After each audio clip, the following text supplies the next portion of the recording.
What I will say is, what we don't have is any remorse for you once shit hits the fan.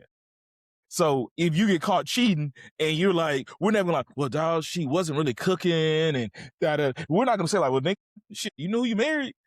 We're gonna like, whatever comes with it, you got to deal with it, point blank. Nigga, if you need to go beg, plead, we're going to. A lot of times, most men are gonna say, if you do the crime, you do the time. Listen, what your sister said, I have heard several women say before. My wife has kind of expressed a similar opinion. And at some point, we just got to realize, while there are differences, men and women are alike more than you know. I agree. Women have friends that will go as far as setting it up. Not only will they not hold their friend accountable, they'll be the alibi.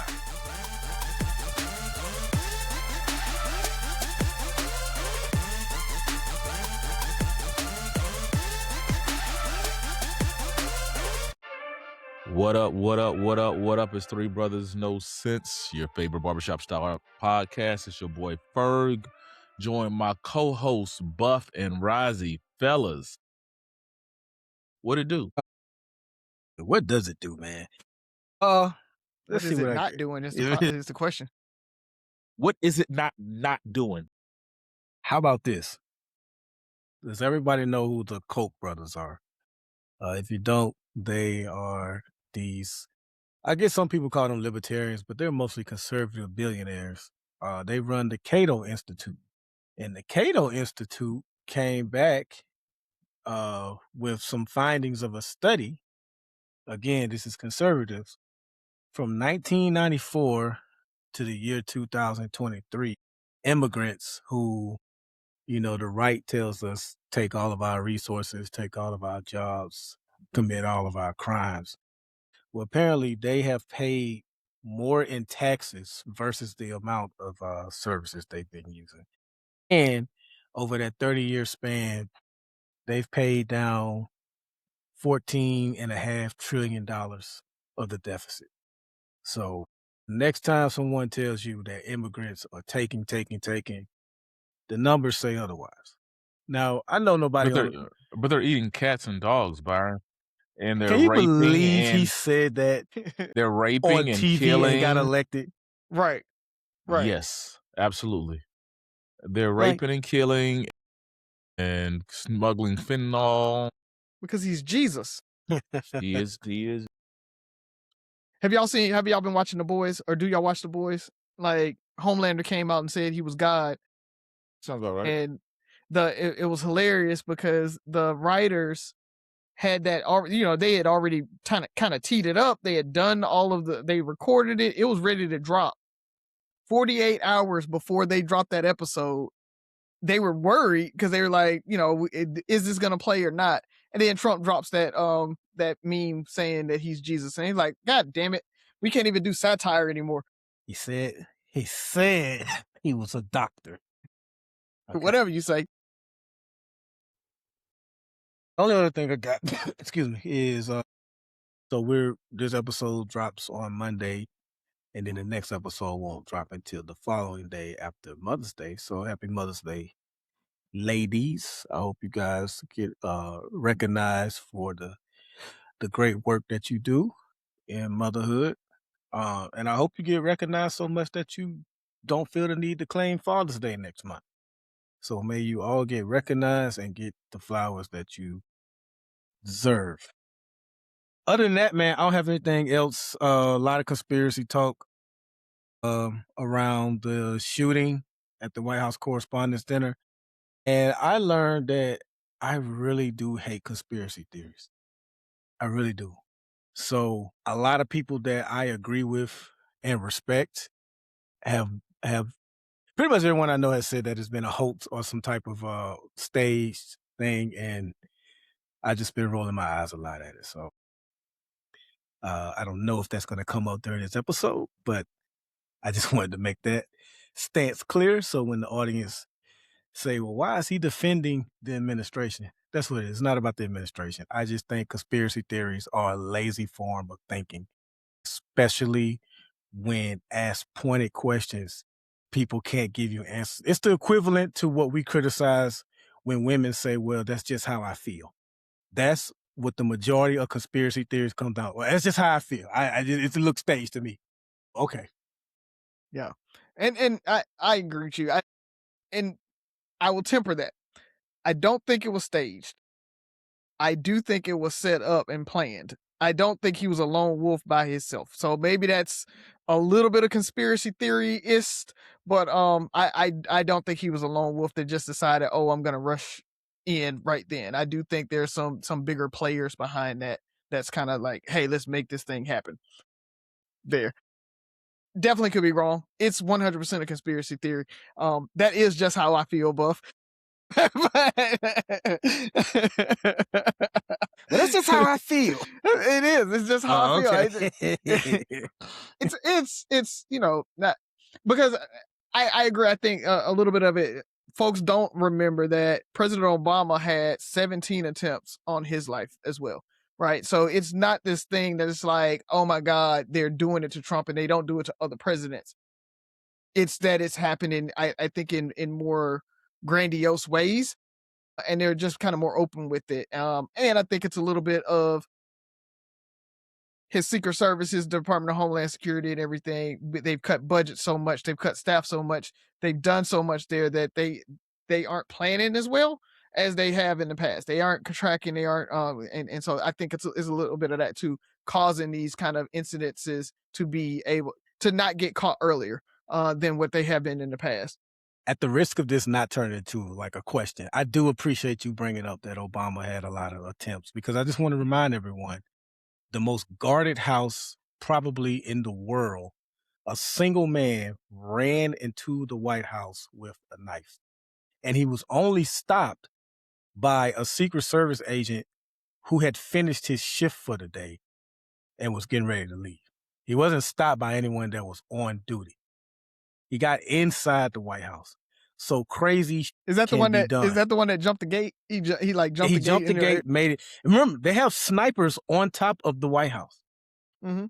He got all the way inside. So for the people that say, well, for the section, because that's the other thing about conspiracy theory, it's never just one concentrated idea. It's always these completely different scenarios. Like conspiracy theories can't even agree on what the theory is.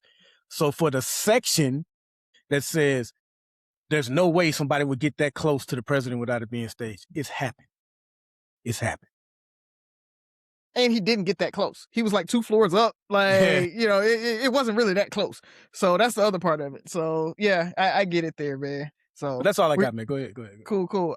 Let's see. Start off always. We're still at war, but not at war because we're in a ceasefire, and so Trump says that because we're in a ceasefire, that doesn't count towards his 60 days. So he's still got about 2 weeks left of being able to be at war and not go to war powers and get a resolution. So we'll see. We probably won't get it. He'll crank it back up and be like, oh well, this is a whole new engagement. This isn't the initial engagement, so I got another 60 days. I think that's the play that he's going to try with this after the ceasefire, because I don't think the ceasefire is going to last, but we'll see. Maybe it will. All right.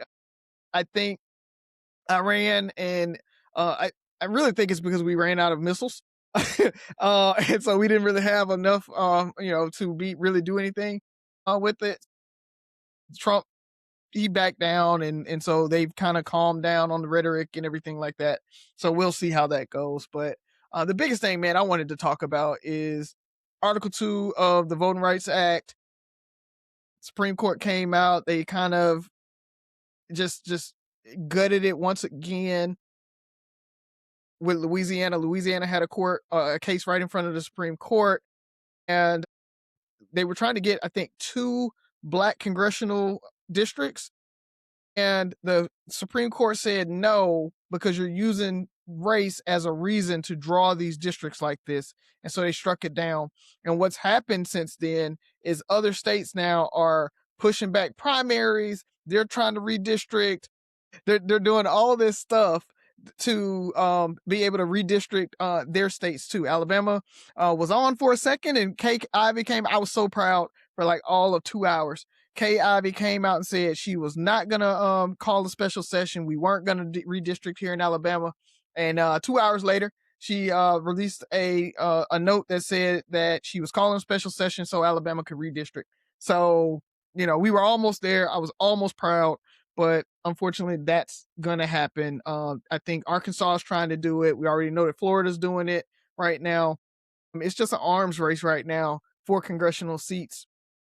And I'll say it. Democratic states, you really got to step up and just go all balls to the wall and be like, hey, we're going to redistrict as much as possible. I think it's going to get worse in 28. And so we got to start now with whatever it happens. Ferg, you still don't think we're going to have an actual election, right? So it's sad, but it's kind of looking that way. It really is. I don't know why y'all are so late to just. I guess I'm a conspiracy theorist on that too. Like, dude, it's signs are all pointing at don't pass and go. That's true, bro. It's true. It's sad, man. I mean, it's exhausting too. I think that's the hardest part about it is it's so exhausting, and it's everybody tries not to say I told you so, but we told y'all so. That I think is the most exhausting part of all of this. We said this was going to happen. We were telling everybody it was going to happen, and folks don't care. You know.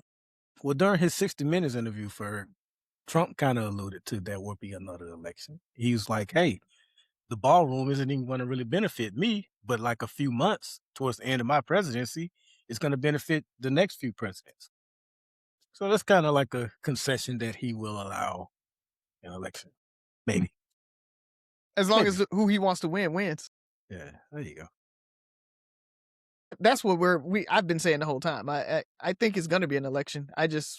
If he doesn't win, then, you know, that gets thrown out. And so state of emergency. Voting rights thing is just about to, I mean. That won't change. Like the voting rights thing doesn't actually change the electoral college or anything like that. So that really doesn't matter there. So. I got to see the long game. I got to see that it's going to have a more trickle down effect than we're giving credit to. It's in Congress, 100%. It's going to affect Congress, and Congress, as we know, makes the laws, and so that's the issue. It's going to be a long-term effect. It's going to hurt. It's just that I'm just saying it doesn't affect so much the electoral college and the presidency there, right? I mean, because everybody is kind of we'll see. Yeah. I mean, staying on politics though, I did want to talk a little bit about shout out to South Carolina State. So the Lieutenant Governor of South Carolina, Pam Yvette, she is a conservative MAGA Republican, and South Carolina State is a HBCU, and their president had invited her to speak at commencement, and the students came up and said, "Oh no," and it was a huge outcry. They were to the point where they were going to boycott the commencement situation. And so the president of South Carolina State actually rescinded his invitation. And so she will no longer be speaking at commencement. But that did trigger Republican lawmakers in South Carolina to actually to threaten to defund and pull all funding for South Carolina State. So it's one of those things that, you know, students and you can't even have a preference in who you're going to invite to your commencement before somebody tries to come back and say, well, you don't get, you know, that's illegal DEI or something like that, and want to pull funding. So hopefully they don't pull funding on that. We'll watch it and let you guys know what happens with it. But shout out to South Carolina State for standing on big business. So that's all I got, man. Really? Let me see. I'm just typing myself some notes, make sure I get this right. Oh, man. Jay Mitchell, voting for Attorney General of what state? Alabama. Yeah, his ads have been causing a lot of controversy. Most recent I happened to see today when I was watching the slippery stare contest, which is on ESPN 8 de Ocho. Yeah, this is a contest. And it just happened to come on, Jay Mitchell commercial, and I'm just sitting there. You know how you just stare and just blinking and just like, this can't be real. First of all, he's Trump tough. And his campaign this ad was more about immigrants, the fact that immigrants that are committing crimes. So he says his ad promises to strap them in a chair and blast them the heck out of here. And his thing, he said he doesn't care how we get them out of here. We can send them to Mexico, to Mars, or the Undertaker. He doesn't care. They just need to get the hell out of here. He's Trump tough, and he says, I'm gonna say what other people don't want to say. And I'm like, this is where we're at. And he's probably going to win. Going to win. Running for Attorney General. Like, yeah. What does he mean by blast them out of here? He's talking about shooting them, shipping them out of here? That's what he said. He doesn't care one way or the other. You can ship them out, you can shoot them, you can kill them. That's why he said Undertaker, Mexico, wherever. Yeah. He does not care. You figured out whatever that means to you. Mm-hmm. You just got to get out of here. But it made me think about conversations we had, and I had recently with somebody talking about post-Trump, will MAGA survive? Can anybody duplicate the success of the rhetoric and things he was doing? J.D. Vance can't be Trump. And hopefully once Trump is gone, things will level themselves out. But when I see ads like this, and I can see people agreeing and probably sending dollars to his campaign based off of that one ad. Trump has definitely changed the landscape of politics. He has allowed the racists to feel okay. And that is the problem with that is, or not even that they feel okay. He's allowed them to not feel racist. That's the thing. He's let them feel normal, and racism is normal there. They packaged it into this really, really nice box of it's anti-DEI, anti-woke, pro-America, that type of thing, versus it being what it is actual racism. And so I think can that survive without him? That was there before Trump. It's just that Trump allowed it to come out, and I think. But could that energy survive without him being there too? That's why all those people are getting elected. I mean, can we go back to normal racism? Don't normalize racism. Give me normal racism. But yeah, that was just crazy to see that. And a hot topic, and to attract me today was Spirit Airline. Yeah. They really left people stranded, huh? Like, yep, it just happened like that. Yeah. Jeez. And for those that don't know, today is Saturday, May 2nd, and I think last night or this morning, Spirit Airlines stopped. Like, bases like, we don't do that no more. Flying, no. Customer service, no. There's no more Spirit Airlines. It's just, we don't do that no more. And so it made me think about all the people who are choosing Spirit. And I guess I can't say nothing's wrong with Spirit Airlines, because obviously something's wrong, because they just stopped. Nothing was wrong with flying with Spirit. The problem was that they're low cost. You can't be a low cost leader when fuel prices are up this much. I mean, that's ultimately what happened. Is they weren't able to raise their prices fast enough to keep up with fuel cost, because they move so fast there. Unfortunately, and I felt it. I was looking. I filled my tank up earlier today. It was $70 to fill my tank up. Like, it is crazy out there right now. And so I could just imagine buying fuel for an airplane, trying to fly, and you've got $100 tickets. You know, it's crazy. So it's hard out in these streets. I think there was a lot wrong with flying Spirit. Thank you. I'm not gonna. I mean, if you flew Spirit, I'm like, it's what I was gonna go with. That is, I think we know that Spirit is a low cost budget airlines, and people choose it for a reason. It allowed people who need and deserve vacations and to get away and travel a chance to do that. And while I was thinking about it, it made me think about how many people. I remember years ago, when Spirit probably would have been, if Spirit was around when I was in college, I would have probably moved around a lot more. Right. And I don't know if you guys remember, because it was probably a long time ago for you guys, but when you had to really stick to that budget, and anything that threw a wrench into your plans could mess up your day. I remember my first job out of college, and I I had to fly. I flew to training in either North Carolina or Virginia, and I had a layover in Charlotte. And because I was still living in Tallahassee, but because I guess the president flew in or something, some reason the president flew in and then had to fly out. It shut down the whole airspace. So all flights were delayed. The last flight out for the day was canceled. I was flying into a small airport, and I was stranded. Like, luckily, I knew people in Charlotte. Shout out to my pro fight, Matt Tyler, for coming scooping me and taking me out. But I had nothing. I probably had $10 to my name, right? I could imagine being stranded somewhere with a return ticket home on Spirit Airlines with $10 to your name, 20, 50, 100, whatever it is, and you don't have a way to get home. Yep. Or no hotel, because again, like you said, they just stopped. So it's not your flight, you'll have it tomorrow, we'll get your hotel and for the next day, anything like that. They literally cut everything off. They say customer, because they're not, they said they're not helping people get flights, customer service. We don't do that no more. Like, that's essentially like, nah, bro, we just, yes.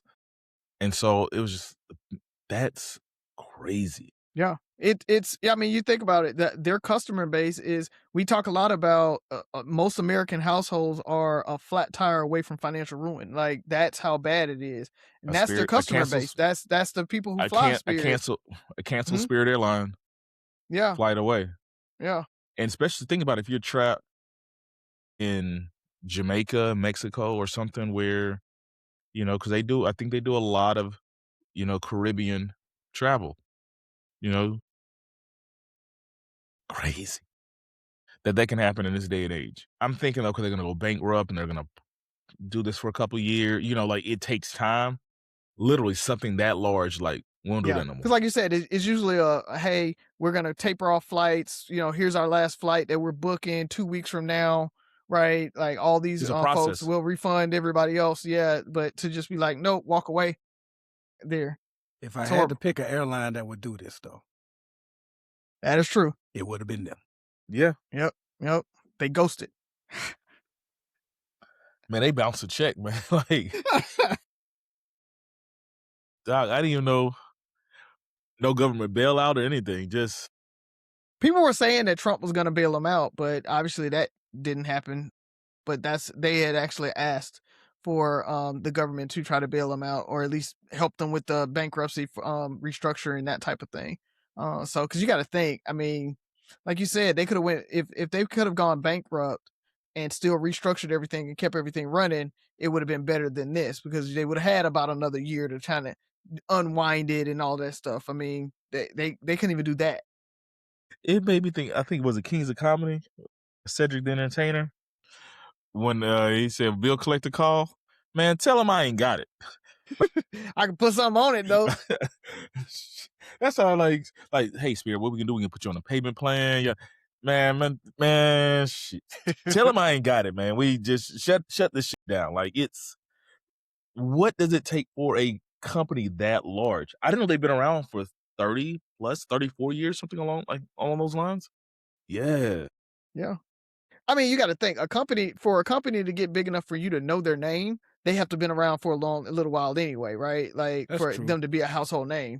Because there are airlines now that fly that sometimes I'm in certain airports, I'm like, oh, yeah. That's an airline? Right. We fly to airline.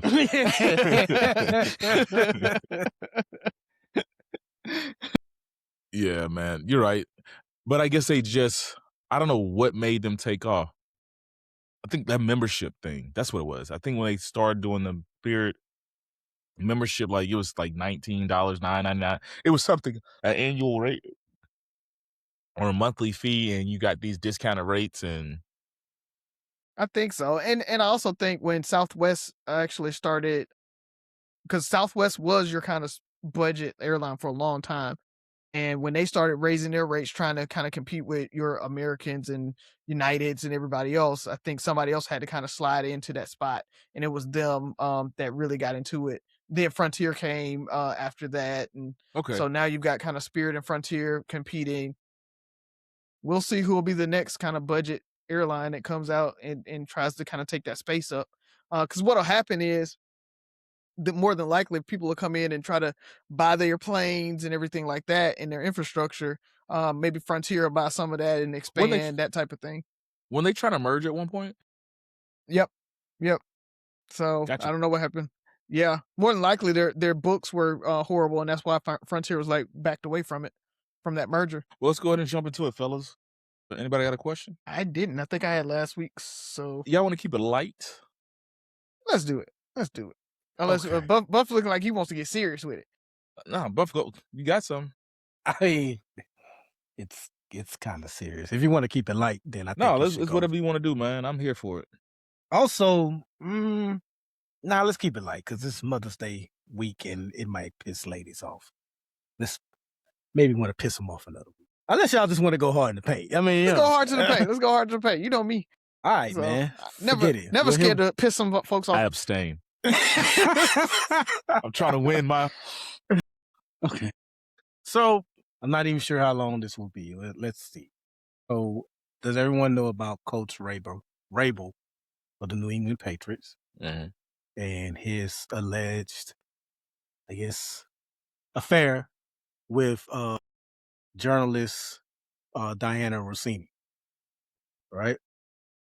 So as someone who covers the league like she was, it's kind of, when you're involved with a head coach of a team, it definitely can be looked upon as you're not going to write about them in a fair way. You're going to skew it positive or whatever.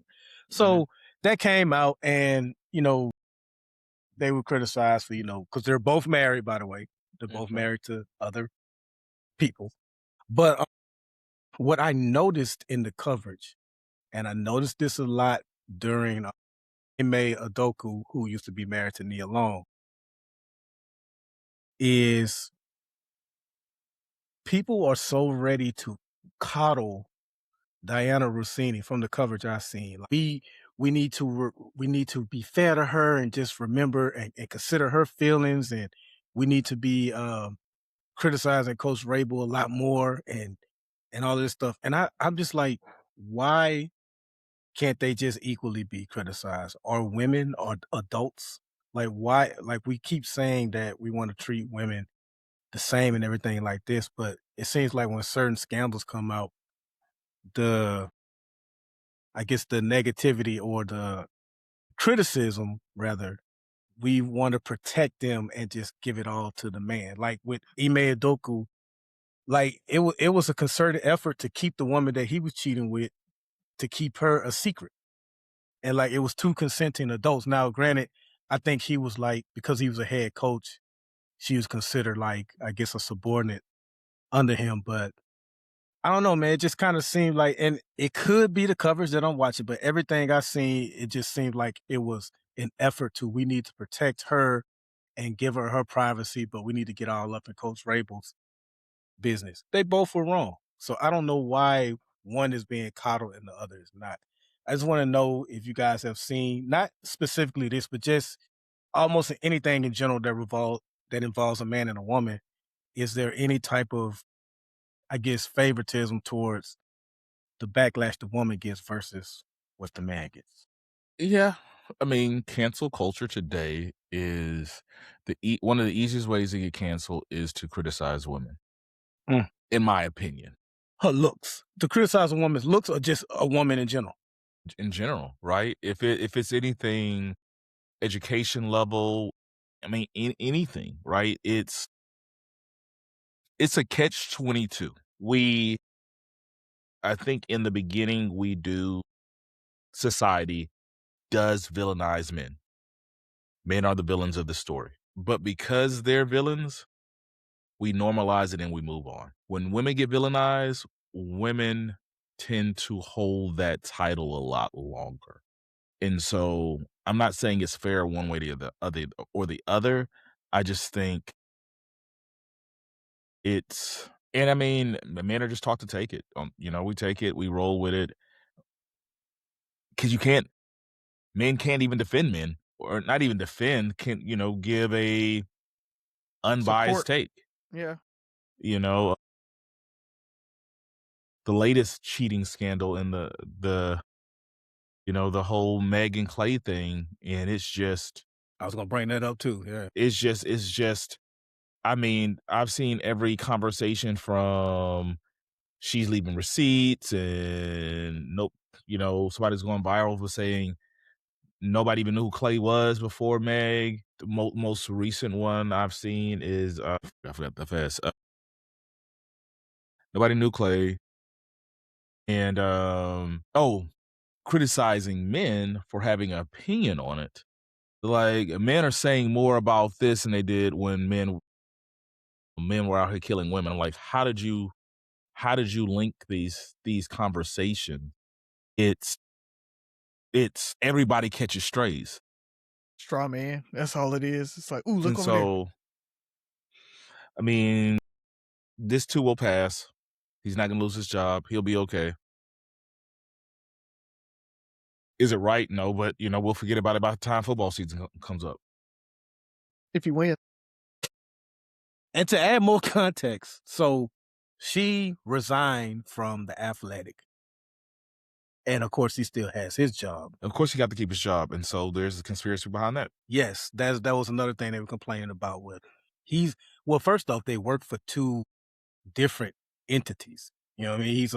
He's a football coach coming off going to the Super Bowl. Like, it's rare for a coach to make it that far. So I can kind of understand. And then she didn't even get fired. She chose to resign. In fact, I think the head of the Athletic was initially like backing her behind all of this. And I kind of get it, because your job in covering sports, or at least that particular sport, we can't trust you to be, independent in your opinion when you're writing certain things, because you've more than likely been involved with him. Versus him, he's not paid to give his opinion on things. He's paid to get players out there to win games and stuff. So I understood it, but that is something they latched on to. She lost her job and he didn't. I don't think they want true equity anyway. So that's the thing. Most women that I talk to, they'll tell you, it's like, no, I don't know where that came from, right? Like, they want the good parts. They want the good parts. They don't right? want complete yeah, equity. They don't want complete equity. They don't want where, like, guys and women take the brunt of everything, right? Like Ferg always brings up the whole if we lose the house thing, right? They don't want that responsibility. No woman that I talk to, like my sisters, my friends, like they don't want that responsibility of if the house gets taken. They don't want to be like they lost the house. They want to be like, yep, my man lost the house, right? And so they want that. They want chivalry. They still want chivalry. And so when you talk about the whole, we go after the guy, we protect the women and everything like that. That's the expectation. That's what they want. They want that chivalry, and they expect that chivalry out of the guy in this situation, right? He's the cheater. She is just got caught up in. She's a damsel. Her husband wasn't doing what he needed to do to keep her. So it's her husband's fault for her cheating, and it's his, that's what it is. It's always going to be the guy's fault, because the guy has to be the villain, like Ferg said, right? He needs to take the fall for this, no matter what. And I think it just all comes down to most people don't really want that true equity that they talk about. And even from guys, I know a lot of guys that don't want that either, right? Like, that's the thing is, so we have to just look at it as realistically as possible to just understand that women are going to kind of step back and say, hey, you got to take the fall for this, because that is what you should do as the man. You should walk on the outside of the street so you get hit first, right? Like that is ultimately what this is. It's like he has to take that fall. Well, and I'll say this. My sister and I had a conversation about accountability the other day. And one of the things she said is she was like, which I really rarely have heard this take, is men avoid and lack accountability. And I was floored. What? Towards other men. And hear me out. I mean, she's very intelligent. And the way she said it, I think, was when it comes down to like while things are going on, as far as each other, like we're looking at infidelity. Like most guys are like, "Hey man, all right, man, you all right? You about to lose it all? All right, hey man, I said my piece, dog." We're not going to. A lot of times, guys don't hold men to the feet to the fire the same way that women would like. In theory, men hold men accountable for the actions, like the results. So if you get No, a lot of guys are gonna be like, "Dog, you're out there cheating. You're wrong. Stop it." we will, but I'm not going to stop my friendship over it. That's the what I mean. difference. And that's what I'm saying. It's like, and so they're saying you saying this is how many of their girls do the same? Like women do the exact same. So I'm not saying I'm in these conversations. I can only say what I've seen guys do. So if she's saying they're having these conversations, then I'm going to take her word and say they're having these conversations. What I will say is what we don't have is any remorse for you once it hits the fan. So if you get caught cheating and you're like, we're never like, well, dog, she wasn't really cooking and that. We're not going to say like, well, nigga, you know who you married? We're going to like, whatever comes with it, you got to deal with it. Point blank. And nigga, if you need to go beg, plead, but we're going to, a lot of times most men are going to say, if you do the crime, you do the time. Listen, what your sister said, I have heard several women say before. My wife has kind of expressed a similar opinion. And at some point, we just got to realize, while there are differences, men and women are alike more than you know. I agree. Women have friends that will go as far as setting it up. Not only will they not hold their friend accountable, they'll be the alibi. Mm-hmm. Because goes back to, I think Razi's point is because, well, she's not happy. Yeah. Well, yeah. She's not happy and he's not doing all this other stuff, yada, yada, yada. It's going to be so she has to find her. Or sometimes it's just my friends are when I know she are. And so like. But I will say, and I assume this goes on the women's side too. I would say for the most part, it depends on the type of person you are. If you are a married, non-cheating person and your friend is stepping out, you will tell them how they shouldn't be doing it, how they're wrong. Like Razi say, you may not necessarily end your friendship on it, but it possibly can affect your friendship if that friend is constantly putting you in situations. Now that's different. You are around other women and all that kind of stuff. But for the most part, men will say, "Hey, dog, like, what are you doing? Like, are you not happy?" Like, you will hold that friend accountable. I think women want us to physically restrain our friends. Razi, no. Yeah, like, how can you, that's not going to happen. How can you still be friends with him? Yeah, and it's like, well, he's a grown man. Exactly. My thing is, what he knows not to do is to come to me crying about it afterwards, because he'll be like, "Hey, nigga, I told you. So what you going? What are you going to do?" It almost goes back to what not Kevin Hart. But Kev what was it? Samuels? Kevin Samuels. No. Kev on stage. Kev on stage. When Kev on stage was saying leading with love and everything like that, that's kind of what we do with our boy. Like you say, I'm gonna be like, dog, you know that's wrong. You know you need to stop that. This, that, and the other. I'm still here for you. When you get your heart broke, when she find out, you can come over to the house because she kicked you out. You can sleep on the couch, right? We're gonna be there to support you, but at the same time, we're gonna tell you that you're wrong. Like you said, Ferg, there's no remorse behind it because like I told you it was wrong, my nigga. Like you just gotta live with the consequences. But in all fairness, all guys aren't like that. Cheating runs rampant. Let's be honest. Like, people cheat. So a lot of times the people who aren't saying anything could possibly be like have cheated themselves, or they're currently cheaters too. Yeah, that's the thing. Even some of the stuff we were talking about a couple of weeks ago when we said sometimes it's hard for you to really take a step back because you're too close to it yourselves. And so we're talking about men who have the morality, the discipline to remain faithful and stuff like that. People cheat. It's not a man-woman thing. But for the guys who have that moral standpoint, I think we say, this is wrong. Don't do it. I've said my piece. I'm not going to get in a fight with you over you going out and messing up your relationship. Yeah, like that has nothing to do. because for most guys, we just, like, dog, leave or whatever. Do what you're gonna do.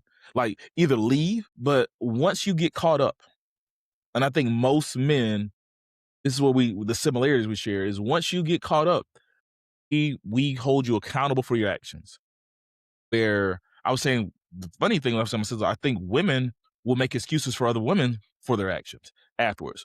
Well, girl, at least you find your happiness. And I've told you 1,000 times, anytime a woman cheats, there's an excuse. If a man cheats, he should have left. That's the new narrative. I rarely hear somebody telling a woman she should have left that relationship if she was unhappy. He made her unhappy. Okay. If he was unhappy, he should have left. If she was unhappy, why does she get an excuse to cheat? Well, he's the lead. Like, you come up with all these, he's a leader and all this stuff. We're equal. They don't want it. They don't want equality. And so they don't want equity. I think that's the point is women don't want to hold her accountable for her actions. That's what it comes down to. Because I think as a whole, men, we really don't care about his slander because it's like, well, shit. Whether he gets slandered or they get slandered together, we're like, well, shit, they got caught up. This is what's supposed to happen. Like, we don't see a problem with somebody being reprimanded or their image being tarnished for infidelity. It is what it is. Yeah.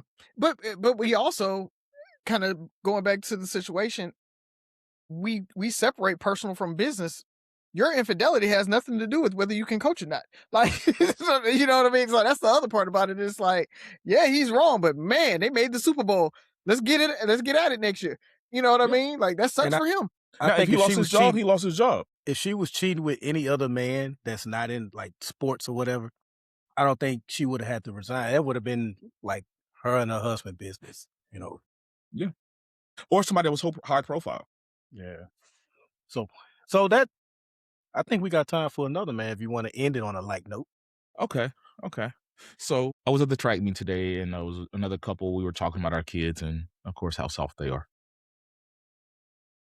And the conversation kind of led to us explaining our childhood to our kids. So my question is very simple. Give me a couple of things that if you had to explain to your kids, like a technology, a situation that they would not get. For example, I'm from Mobile, grew up, we had a 3-bedroom house, and we had a floor heater. And my daughter and son could not understand the concept of a floor heater. It's kind of like, what would be something that you had to explain? Example, we explained, we asked them what a freeze cup was. And they were like, a what? And they kept trying to, they came with like 10 different answers what a freeze cup was. So what's something that they were like, so you had to do what? How does that work again? I think explaining to them how long it took to log on to the internet, and if someone was on the phone, you couldn't even get on that MF. Yeah. Mm-hmm. What do they have to do with each other? So you can get on the internet when somebody called your cell phone? Yeah. You got to explain that too. I explained home phone to them, like, they didn't get it. I had to literally say it was like, you remember we were at school and your teacher has a phone in her classroom? Yeah. Imagine having one of those at home. It's like, yo, this is kind of on topic, but slightly off. I envy petty stuff. Like, I envy the fact that these kids can watch any music video they want at any time. I had to wait for hours at times to try to catch my favorite video. They can just go on YouTube, type it in, and pull it up. I envy watch that, it, man. pause it, to walk away.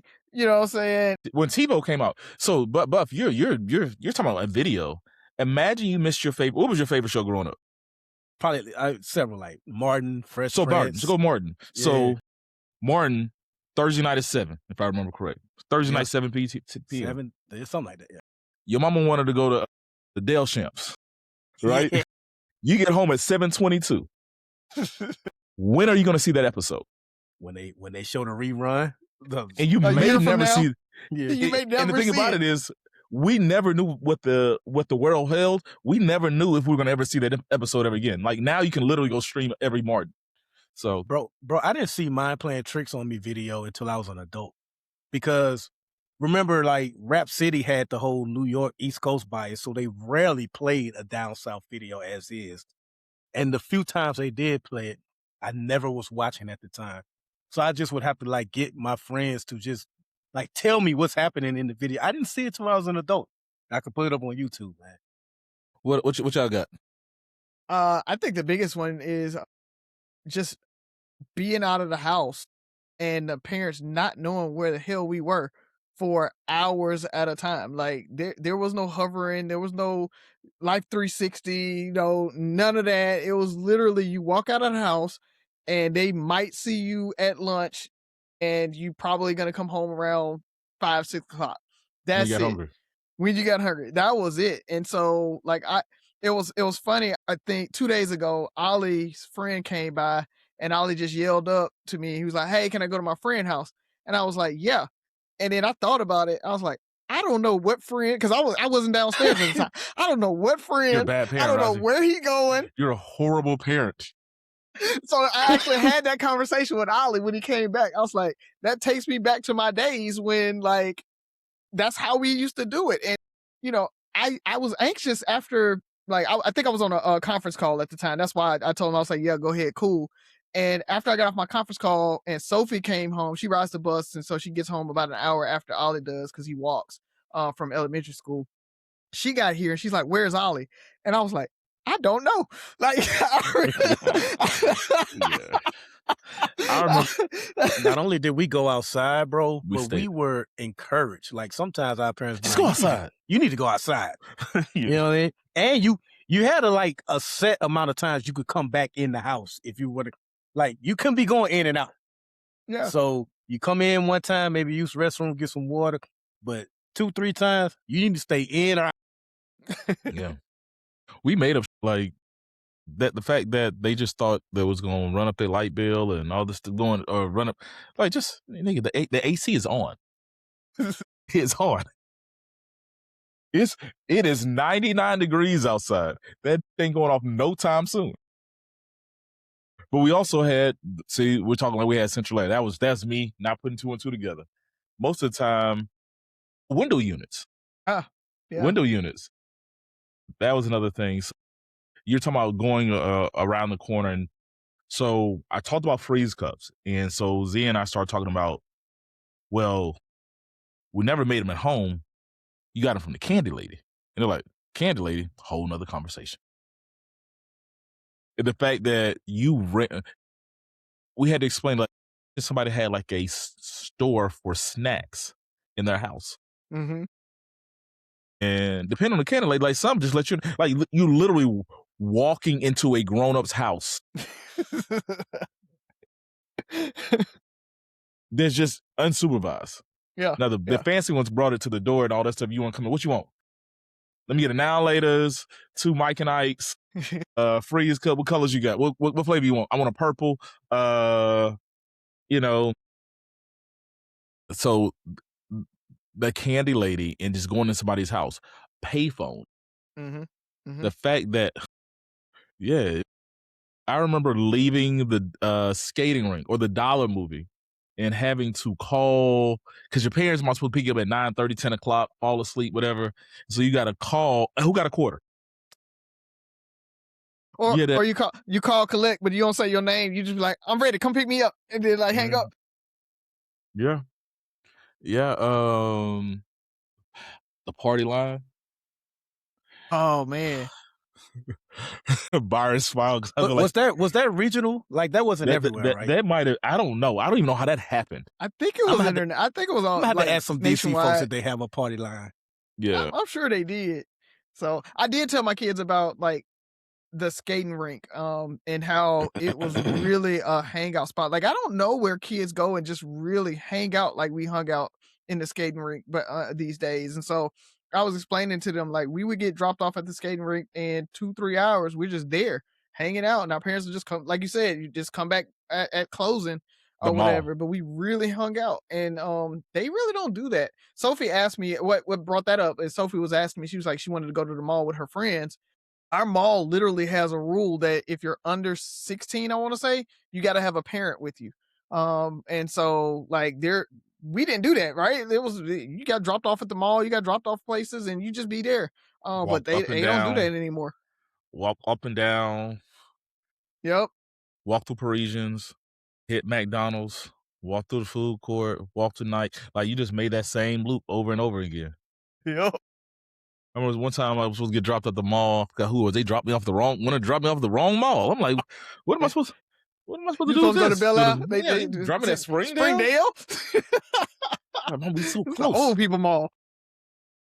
I kind of envy that they can just go and play a game, like no blowing the cartridge, patting it, putting it in Nintendo, trying to hold it down to make sure it stays working. Like, but you appreciated it more. I feel like you appreciated it more. yeah, Like, you probably had that little thing with all your games in it and all that stuff. Hell, they had explaining to them that there's no save on a video game. Yes. Like, you play through it, and if Yeah. you beat it or not, but you starting from the beginning the next time you play it. I really would have loved to see them do a psych study on that, because I think we learned disappointment. We learned the fact that you can go think about Battletoads, Teenage Mutant Ninja Turtles. There were certain games that you could play for hours to get to one point, and once you died, Mario. It took me so long to beat Mario 1, but I think I kept dying 8-2, World 8-2 or something like that. That little jump pit until I learned how to jump on the turtle 1,000 times. yeah. But like, there was that crazy like jump, and there was a big ass gap and all this stuff. I died know exactly what you're talking and about. then, but you had to start over all the way just to get back to where you're at. To do what? Die a freaking again. So it might take you an hour and a half to get back to where you were at, and that's just to die again. So that save, and nothing was wrong with worse than when you call yourself like not turning the game off. Go to school or whatever, you come home, that red light be off. Boy, I think it was Riger. And I remember my mom turned off my Riger, boy. I don't think I was ever that bad. Man, I was so pissed. Because that was one of those games I had probably been playing like 3-4 days to get to where I was at. I came back and she turned that thing was off. I lived it. Yeah, I actually think they have done a study on that, and they studied kind of the brain patterns of gamers then versus now, and kids doing it. I'll see if I can find it. I remember reading pieces of it, or I think I just read the abstract on it, but I'll see if I can find it. Anything else? What would be the one thing if you had to pick one thing, you were like, Jasmine, let me explain this to you. What would she just not believe or understand that you had to do? I think I don't know if it would be. I don't know how hard it would be for her to understand, but just only having really, unless you was rich like Razi and had cable TV, but only having 3 channels to choose from. Well, yeah, that whole not even having a remote. I was the remote, Slim. That Byron coming in. The dial with the pliers. VHF and UHF. Razi, black and white TV. Oh yeah, TV going off. I don't think I got my first color TV until, was it middle school, high school? I forgot what it was. It might have been middle school. I walked in the house. I walked in Sky's room last night. She fell asleep watching TV, streaming, because not watching TV. They don't watch TV. And her TV is still on. It's 11:30 at night. It's like 30 years ago, 40 years ago, 40 years ago. When did TV stop going off? Well, it had to be about 30. That too. Yeah. Like the fact, when did TV stop going off? It's like, but imagine, it's like TV actually just went off. It's like, Nick, we don't got no more. That's it. You saw that waving flag and the Star Spangled Banner. That's it. Man, TV told us, man, take your ass to bed, man. TV going off. Man. Not having seatbelts. We had seatbelts. I always ask my mom, did you? I swear. I told you I fell out of the car going up, like on the entry ramp to the exit one time, or to the interstate one time, because I was maybe 5 or 6, and I was so small that I would like sit on the like armrest so that I could see out of the car. So I was in the front seat. So think about this, people. I was in the front seat of the car, sitting on the armrest so that I could see outside of the car. And I guess I didn't close it all the way because, you know, them doors was heavy as hell back then. And it wasn't closed all the way. And my dad was like accelerating. If y'all know St. Stephen's Road, going on the I-10, or I mean 65 South right there. He was accelerating onto it, and then it opened up, and I like rolled out. He had to pull up to the side. So That's hilarious. Hit me up. That's hilarious. How about answering the phone and not knowing who it was to you? Answer that joint. Yeah. Just having a phone cord, like having to that super duper long phone cord that can like go all around the house because you only have one phone in the kitchen. Yep. We were watching something and a fax machine came on. I tried to explain a fax machine. It was kind of like, and I guess trying to explain it, not just what would they believe, but like how would you explain it was the hard. But like, so a fax machine is when, like, you know how you get an email and you want to send somebody something, they can see it immediately. Fax machine is like when you put it on paper and you either can draw it, because whatever it was, like they did a flyer or something and fax it to somebody. And it's like, well, but it goes to the phone, and she's sitting me like, what? Yeah. Watch Dr. Stone. Dr. Stone explains it. That's on one of the last episodes that just came out. It explains fax machines to everybody. Dr. Stone's a really cool anime for all the anime nerds out there. What it does is it's a bunch of people got frozen in stone, and like 2,000, 3,000 years later, they kind of break out of the stone or whatever. And so, you know, the Earth has gone back to like a prehistoric time, but they still have the knowledge from current day. And so what they're doing is trying to like get back to current day technology from the Stone Age. So that's why they call it Dr. Stone. So it's like the protagonist, like this really smart kid. Okay. So it's pretty dope. Just kind of watch it. It has like, it explains all the science that they're doing as they go. So for anybody who just, you know, wants to watch some anime and kind of learn some stuff, it's a real good anime there. They don't have to suffer going somewhere with your parents that you didn't want to go. You just had to just suffer. Mm-hmm. They got phones and everything now. Like they got a whole world of distractions. Being bored. I think that's like foreign to them. It's being bored. Just being bored. Like there's nothing else to do. And they get bored easily. You know, they don't want to play any of their video games. They don't want to watch anything. Like, so like, dude, do you remember those road trips? Like, do you know how easy we were entertained? You might have a coloring book, a book, those little Konami handheld games that you put batteries in that might last 45 minutes, and when they died, it was it. And it was just a little stick figure doing, maybe like Double Dragon. It could sound cool, but it's all the same thing. Or those little water games. You press the button trying to get a hoop. Trying to get the hoop on the little thing. That was about it. Yep. Or you play punch buggy. It's funny, my kids, because you know there's some punch buggies out there now, and so they have come up with any yellow car as a punch buggy now. So that's their new punch buggy thing. Is if they pass by a yellow car, they scream punch buggy and they punch each other. So at least they're doing that. Yeah. At least they're doing that. That my kids still play I Spy, which is good. They were playing that today. But I mean, being bored is huge. I mean, the fact that, and to your point, it's not even being bored is, I think the reason I'm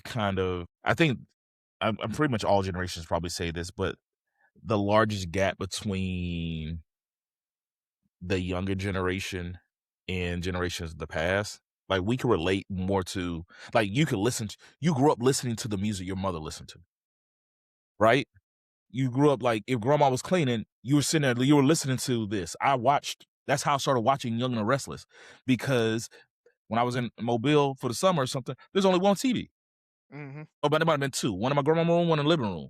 So I'm not going to be in her room, so I got to watch the TV in the living room. Both looking like two. No, I just thought about something. He made me think about something. But I'm just saying, like, you had the adults control entertainment. Yeah. Now, like when we're in a car and we're traveling, every kid has either their iPad or gaming system or something. My And wife's on her headphones. Yep. phone. Yeah, my wife has headphones. So it's 4 people in the car in 4 different worlds. We Yep. grew up listening to, you grew up, if your mom was a Johnny Gill fan, nigga, you became a Johnny Gill fan. Or you want a fan, you learned she played that tape over and over again, all that stuff. And that's kind of how we grew up, where everybody had to listen to the same thing or watch the same thing. It was, you probably watched these. Think about some of the older shows you watched. You watched Andy 227 Griffith and yeah. Amen, like all this, dude, that's the stuff that came on. Oh yeah, you went way back. So this might have been limited to just me and my family, but I Y'all had feel like a bunch of TVs. no. My grandparents' house was boring. Yeah. And like when Jasmine goes home to her grandparents' house, man, they do everything to make sure she's happy. That's why I was watching Young and the Restless, because my grandparents ain't give a bleep. Right. You can either watch this or you can go outside. That's all I got. They had boring food. They had Brussels sprouts and all fun food. My grandma had a rocker that we would like turn upside down and like act like it was a spaceship. We turn around and lean it on the wall, and we get in it and we act like it was a spaceship in it. Like we used our imagination, like you said, we were outside, and we don't do it. We don't force it. We don't even encourage it. We had no Squeeze-Its, no Kool-Aid. Climb trees. Now, the thing about it is, if you're in an area that you were familiar with, you can, if you had money, shit, they got money. I did take food stamps to the store, paper food stamps. Yeah. And go get some $4 for $4 chips. Like I was not too proud to put them all in one bag and just eat my chips slowly. I was that kid. So did our parents just not care to let us just walk? Like I would walk to the store, like up the street and around the corner, but it's completely out of sight. I think, and this, I hate to say it, this shows how like disconnected we are. There are kids that still do that today. No, really? They definitely are. Okay. They just aren't in our neighborhoods. I got you. But it was normal. But it was normalized. Like I think there is, but the fact that I think most kids were doing that at our age, like it being in our day, like that was kind of there was a whole latchkey kid movement. Most kids in our income bracket was doing that. But and I think that's the biggest difference there. Y'all talk about the kids with money and everything like that, like the Kindles of the world. They had those gaming systems and everything else. They weren't outside like that, right? I think it's a little bit of your income level. A lot of the kids these days at the school, we had a kid that came from, and I don't want to sound like this is bad or anything, but there was a kid that came from Birmingham City schools into Hoover City schools, where my kids go to school. And it was like, it was an awakening for him. He actually felt uncomfortable because the kids were nice to him. Like the other kids were nice and there was no bullying and stuff like that. Like it was uncomfortable for him. And he was like really kind of a loner and that type of thing. I really do think that a little bit of what we're talking about still happens. It just doesn't happen in our circles. Yeah, I mean, of course it still happens, but I think like we can't ignore there was a whole movement called latchkey kids, because kids were independent. It is 8:00. Do you know where your kids are? Milk carton. Kids on milk cartons is another one they would never believe. Kids on the back of milk cartons. Yeah, that was real. I mean, that was the initial Amber Alert right there. Yeah, there was no such thing as an Amber Alert. We were talking about that. Like, there's no cell phone. So how could there be an Amber Alert? And so, last things was, phone books, yellow pages, stuff like that. People, they wouldn't even believe. Pedias. Think about how you had to get knowledge. You could spend so much time trying to find an answer to something, it may never find an answer to it. Yep. Right? Like right now you can Google Chat GPT, whatever. If they don't have the answer, you're done. You're done. Remember trying to doing a book report or something, and you're looking for answer to a random question, and you might pick up 7 or 8 books and an encyclopedia and trying to figure out the answer to one specific question, and they might kind of hit around it. Yo, how are encyclopedias arranged? Like within the book, you would have to go to like what section A8 or something like that. Y'all remember how they were? It was just alphabetical, wasn't it?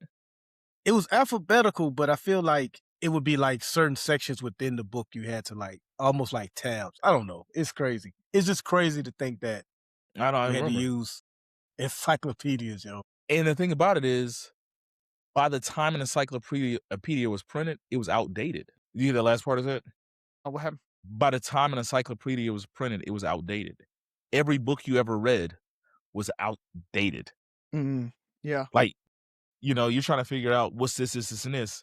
By the time a book is printed, makes it to the library, it's outdated. You can Google something right now and it's going to give you a live update. And I think a little bit of that is why, like, the older generations and even some millennials, like, they have such a hard time with science moving so fast, is because they're like, oh, well, this is how it happened back then, and they expect it to still be like that when science moved very, very quickly now, right? Like you said, it was that got published, and until we publish a update, which may be 20, 30 years from now, by the time we get through the science, we get it out, we get it peer reviewed, and we say, yep, that's new science, and then we publish it again. Whereas now you can do a like I was talking about the abstract, right? In that research paper, you can do a research paper, get it peer reviewed, and get it published within a week or two. And so science moves so fast now that Pluto was a planet, wasn't a planet, was back a planet, right? Within a span of 3 years. So I think that's another reason why we're running into this issue where people just can't keep up, and they're like, it's too much and it's moving too fast, and new math sucks and old math is better, and all that. It's just because they're not ready for the change, and it's coming at them so fast because of the internet and everything else. So that's one of the cool things about our kids. But you talk about them not understanding how long it takes or took to do things, just general stuff. So there's almost a lack of appreciation because everything is so accessible. Accessibility is a gift and a curse because I think we don't understand what goes into what we consider normal. Like, think about when the internet goes down and how miserable everybody is. Hell, it grinds companies to a halt these days. Yeah. Or hell, not even go down, slow internet. Oh my God. God damn. This email taking forever. Did you get it yet? Nah, man, I'm still waiting. I'm moving around, man. That's that next cell phone you got, But that's it, fellas. I mean, it really was interesting to think. And what I took away from it is I think we had more similarities with older generations because our grandparents used the phone book. It was like a massive leap of technology where it's so hard for, like, kids don't even really watch kids. A lot of people rather watch stuff on their phone than watch a TV. Like, my son will walk around with his Switch and want to play a game with me or my wife on his Switch and all share this little screen. Like, dude, let's just go on your own. Right. Slide it in the docking station. Let's play it on the TV. And even got my mama. She'll sit there and be up here watching TV. She'll watch Young and the Restless on her phone. Like, no, I'm just watching my phone. Like, you too, mama? They got you too? So, all right, fellas. Once again, closing it out. What you got for us? So, I always fall into different type of, speaking of YouTube and watching stuff on your phone, I always fall into these different type of YouTube wormholes. And I somehow, because it started off with like Charleston White, but then I wound up in the Chicago drill music era, and King Von, who was killed, I think about 6 years ago.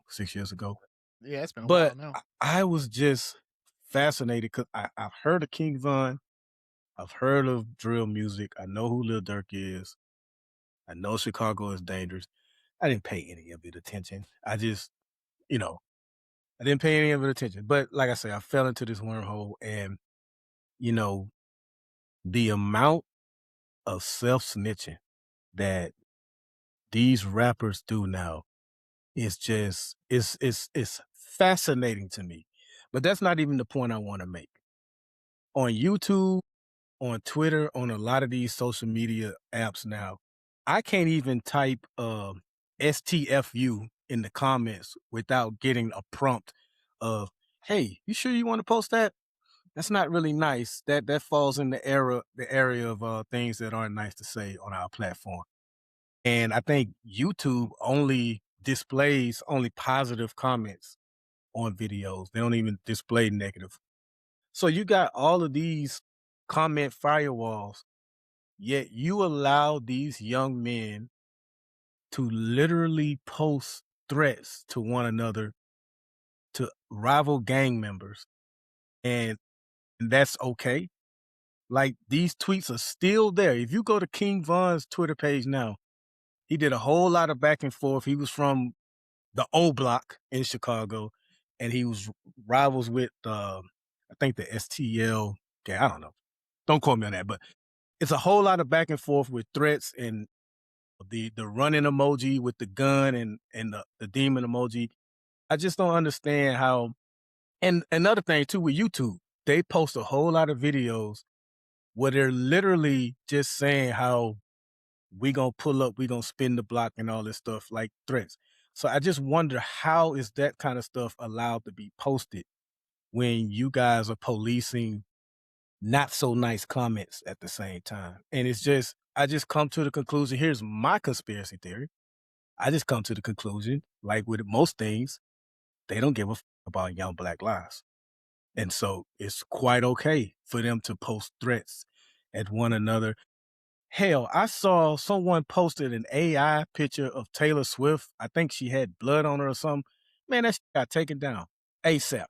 You know what I mean? So just like with most things in society, they don't care about young Black lives. And it's a shame that major platforms like YouTube and Twitter, I'll never call it X, by the way, Twitter and all of these apps are allowing these young men to literally, because that's how they use it for clout. They use it to find one another. I'm posted up here right now.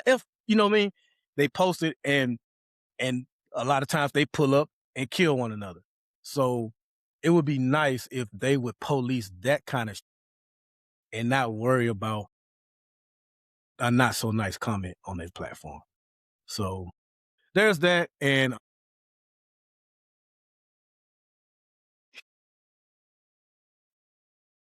Only a couple things on my side, man.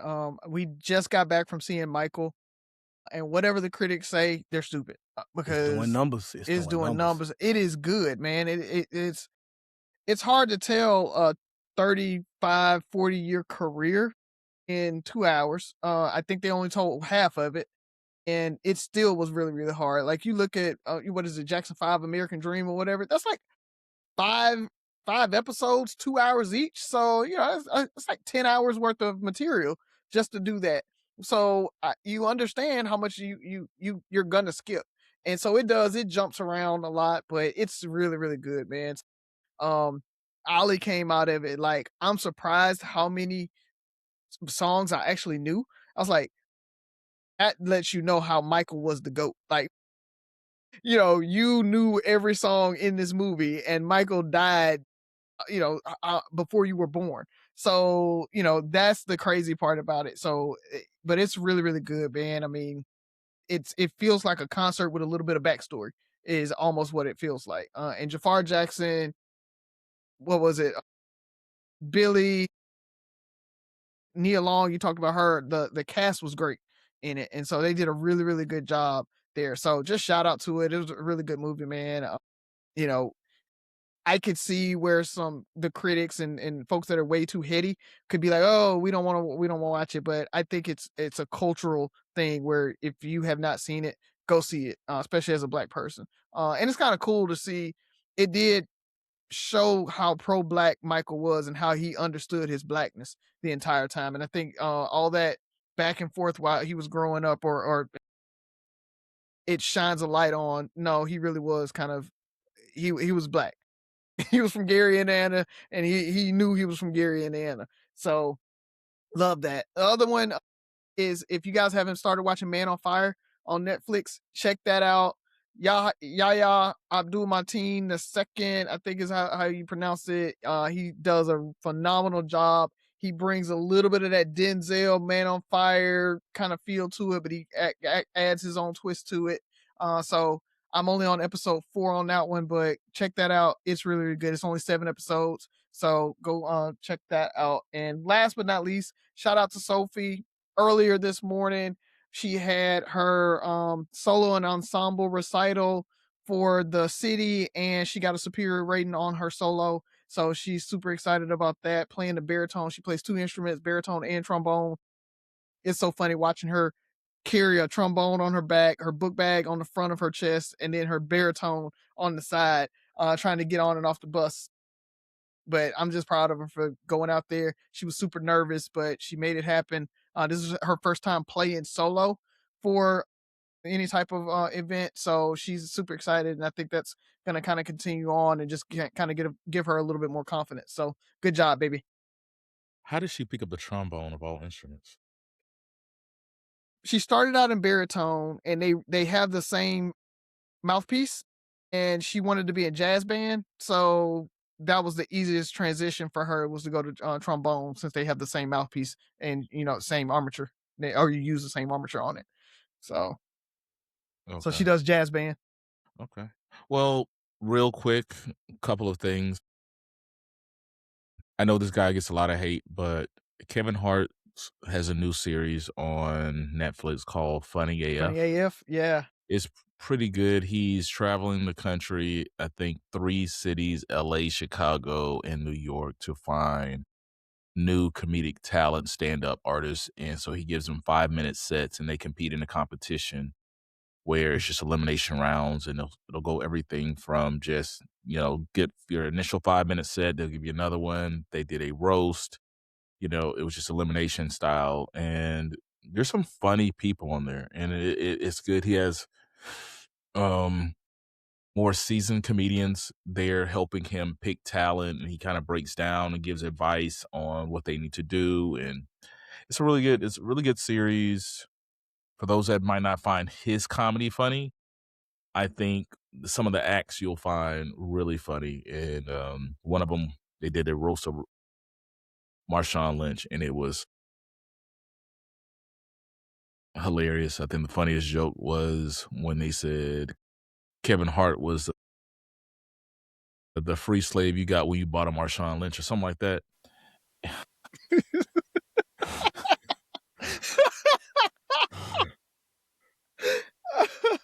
And I was like, damn. long as Jamie Foxx ain't there. They're like Jamie Foxx will mess up anybody roast. They're like, that was good. That was good. But really funny, really good. I like the fact that he's giving other young artists, because there's been a lot of controversy in the comedy game where they're saying, comedians are beefing, and the fact that he's trying to help these young comedians is super good. And last but not least, happy Mother's Day. Like Buff said, no, this we got 2 dropped weeks. this. We got another week. So this one will drop, and then we'll record You're Right. We won't have an episode drop before the Monday before Mother's Day. Razi, about to lead me astray. Back to Buff. Thank 10th, you. Yeah, Mother's Day is on the 10th. Yeah. Happy Mother's Day to all our mothers out there. It's your day. Enjoy it. Kids, dads, baby daddies, whoever. Show them some love. Show them some respect. Make sure they enjoy their day. Give them their time. Thank you for listening. 3 Brothers No Sense. 6 Rules of Podcast. Listen, like, share, subscribe, comment, and most importantly, listen again. Might have missed one. We out.